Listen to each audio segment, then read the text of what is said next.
Narasaraopet MLA doctor Chadalavada ప్రజావేదికకు విశేష స్పందన. ఓపికతో సమస్యలు వింటున్న ఎమ్మెల్యే తక్షణ పరిష్కారానికి చర్యలు. నరసరావుపేట శాసనసభ్యులు డాక్టర్ చదలవాడ అరవింద్ బాబు శుక్రవారం నియోజకవర్గ తెలుగుదేశం పార్టీ కార్యాలయంలో నిర్వహించిన ప్రజావేదికకు ప్రజలు భారీ సంఖ్యలో తరలివచ్చారు. జిల్లా కలెక్టరేట్, ఎస్పీ కార్యాలయాలలో నిర్వహించే ప్రజా సమస్యల పరిష్కార వేదిక కార్యక్రమాలకు వచ్చినట్లు ఎమ్మెల్యే నిర్వహిస్తున్న ఈ ప్రజావేదికకు నియోజకవర్గం నలుమూలల నుంచి ప్రజలు సమస్యలతో తరలివచ్చారు.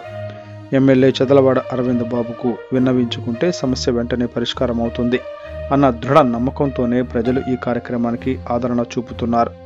ప్రతి ఫిర్యాదుదారుని సమస్యను ఓపికగా విన్న ఎమ్మెల్యే డాక్టర్ చదలవాడ అరవింద్ బాబు ఏ ఒక్క ఫిర్యాదును నిర్లక్ష్యం చేయకుండా సంబంధిత శాఖల అధికారులతో అక్కడికక్కడే ఫోన్లో మాట్లాడి తక్షణమే సమస్యల పరిష్కారానికి ఆదేశాలు జారీ చేశారు. ఈ సత్వర పరిష్కార విధానం ప్రజల్లో ఎమ్మెల్యే పట్ల మరింత నమ్మకాన్ని కలిగిస్తోందని, రాబోయే రోజుల్లో ఈ ప్రజావేదిక మరింత ప్రజాదరణ పొందుతుందని స్థానికులు అభిప్రాయపడుతున్నారు.